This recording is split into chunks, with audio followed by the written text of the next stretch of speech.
Dans le chapitre 8, nous avons discuté de la stabilité des systèmes asservis.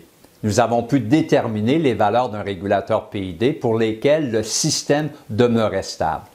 Nous avons ensuite utilisé la méthode essai et erreur à l'aide d'un simulateur de procédés, ensuite examiné la méthode du lieu des racines de l'équation caractéristique pour terminer avec la méthode de Raoult. Toutes ces méthodes sont utiles, mais ont de sévères contraintes. Dans le chapitre 9, nous allons utiliser une méthode simple, mais très performante pour étudier la stabilité des systèmes. Nous allons débuter par une introduction sur le contenu fréquentiel d'un signal en couvrant un exemple simple. Nous allons par la suite regarder comment Ziegler et Nichols s'y sont pris pour arriver à proposer les paramètres d'un régulateur PID à partir d'une simple expérience sur un procédé réel. Nous allons ensuite déterminer la réponse en fréquence d'un système du premier ordre, un système du deuxième ordre et un système comportant un retard pur, pour réaliser qu'il est possible d'obtenir la réponse en fréquence vue au chapitre 3 et 4 par une simple substitution directement dans le domaine de Laplace. Nous allons terminer le chapitre par quelques exemples pour bien saisir l'importance de cette méthode pour nous aider à analyser la stabilité des systèmes et éventuellement spécifier les paramètres des régulateurs. La réponse en fréquence traite de la réponse des procédés à une onde sinusoïdale soutenue à l'entrée. Généralement, la réponse est étudiée sur une grande plage de fréquences.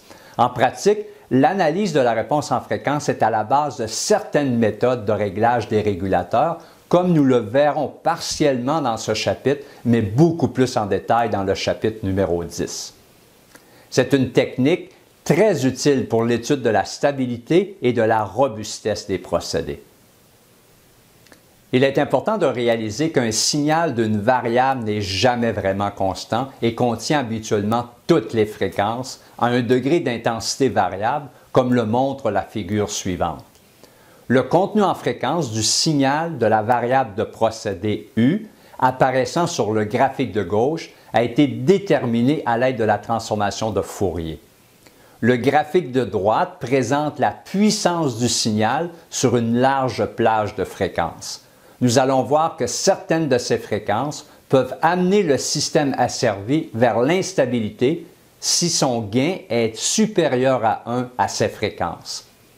C'est pour cette raison que nous désirons déterminer la stabilité marginale des procédés pour pouvoir s'assurer que les paramètres du régulateur permettront d'obtenir une bonne stabilité tout en donnant de bonnes performances. Nous avons vu au chapitre 3 et 4 que lorsque la fonction d'entrée d'un procédé linéaire est un sinus parfait, la réponse du procédé est également un sinus ayant la même fréquence angulaire que celle de l'entrée, mais diffère par son amplitude et sa phase. Comme révision de ce concept, considérons un exemple très simple. Un réservoir de mélange de 5 mètres cubes est utilisé pour atténuer les variations de la concentration d'une ligne de procédé afin d'homogénéiser la concentration de sortie qui est l'entrée du procédé suivant. On désire calculer le rapport d'amplitude RA et le déphasage phi entre la concentration d'entrée et de sortie pour différentes fréquences angulaires. La concentration d'entrée est U en kg par mètre cube et varie selon la fonction sinusoïdale. U de t est égal à 2 plus sinus oméga t. Le débit est constant à 2,5 mètres cubes par minute. Nous allons premièrement dériver la fonction de transfert de ce procédé pour un cas général et ensuite substituer les valeurs pour le problème spécifique. Nous développons, comme nous l'avons fait dans les chapitres précédents, un bilan de matière que nous transformons en variable de déviation en soustrayant l'équation en régime stationnaire de l'équation différentielle. Nous prenons ensuite la transformation de Laplace pour finalement obtenir la fonction de transfert de ce réservoir de mélange qui relie la concentration de sortie à la concentration d'entrée. La constante de temps de cette fonction est égale au rapport du volume du réservoir sur le débit volumique.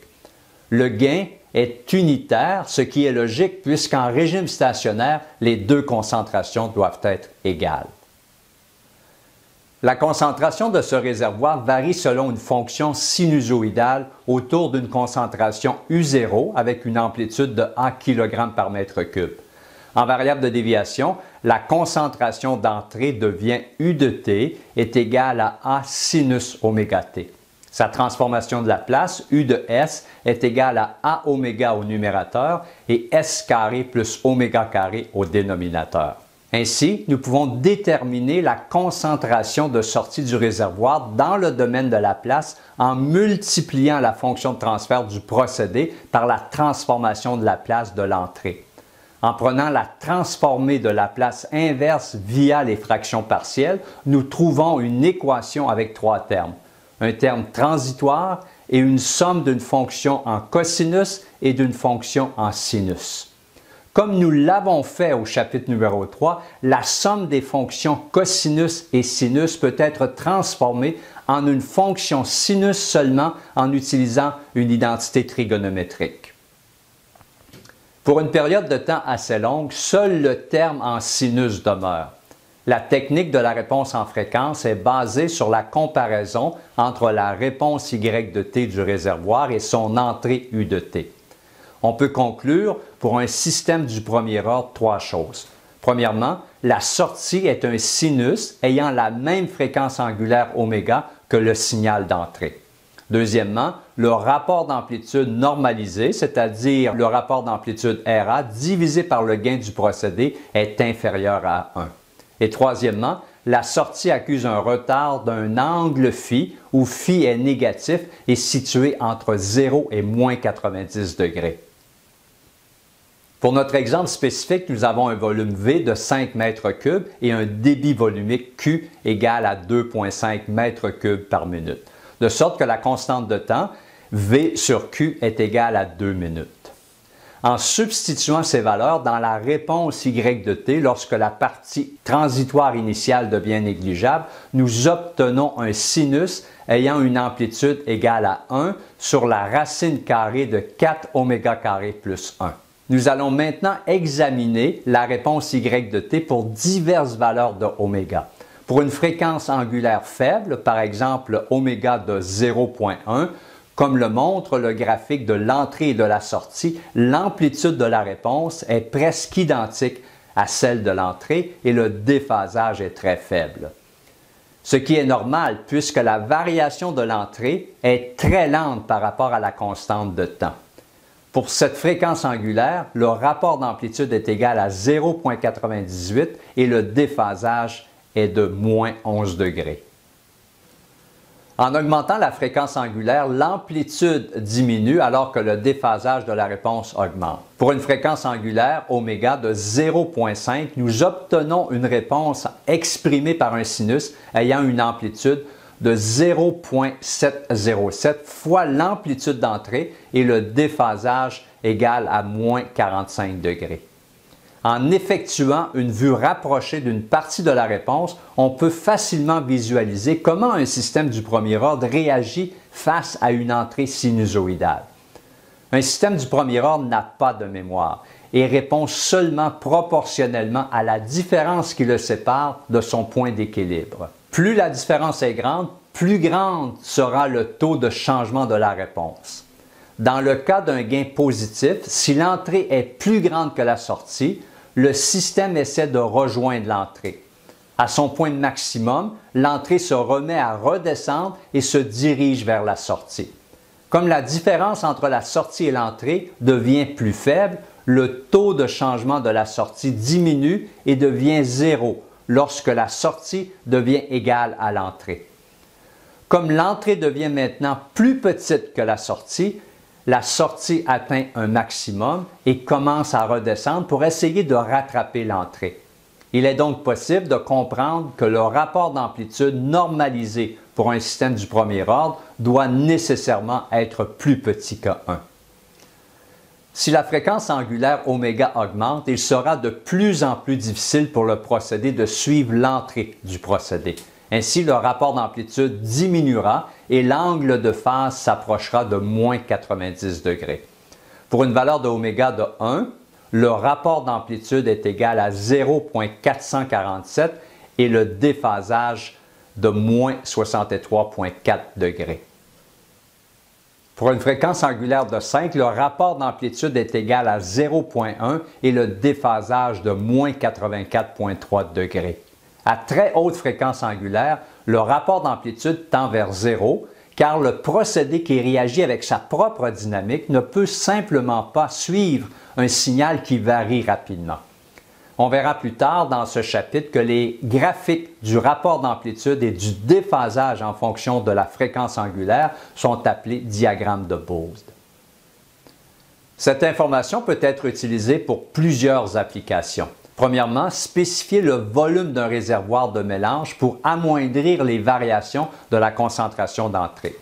Deuxièmement, pour filtrer le signal d'une variable mesurée pour réduire le bruit de mesure. Troisièmement, aider à spécifier les paramètres des régulateurs et bien d'autres applications. Une première application est la sélection du volume d'un réservoir de mélange pour amoindrir les variations de l'entrée.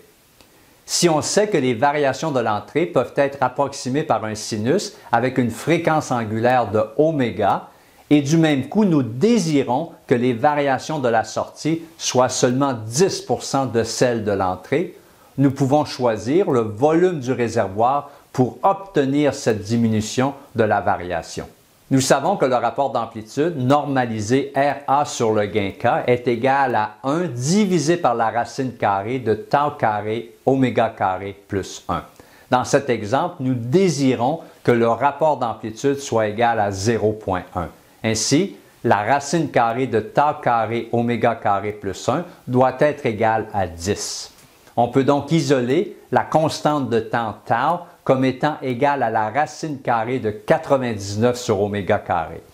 Comme la constante de temps est égale au volume du réservoir sur le débit volumique, nous pouvons facilement déterminer le volume qui mènera à l'atténuation désirée puisque le débit volumique est connu.